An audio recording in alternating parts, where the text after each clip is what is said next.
Finalkan kamu, ha? Sudah. Hei, sudah. Syederun, sebuah video yang memperlihatkan seorang pria memergoki istrinya selingkuh viral di media sosial.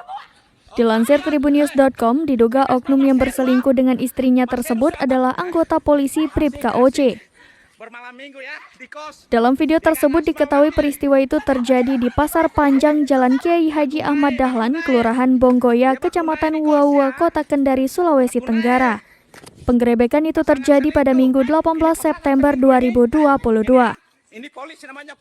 Setelah melakukan penggerebekan, ST kemudian melaporkan kejadian tersebut ke Polda Sultra.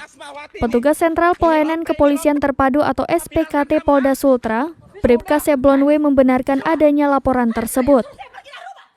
Berdasarkan keterangan pelapor, anggota polisi yang diduga selingkuhan sang istri itu berdinas di Polsek Moramo. Terkait laporan ini, kata Seblon, sudah diterbitkan dan diserahkan ke kriminal umum untuk penyelidikan lebih lanjut. Sementara itu, lelaki yang menggerebek istrinya, ST, mengaku telah melakukan pengintaian sejak Sabtu 17 September 2022 malam sebelum akhirnya melakukan penggerebekan.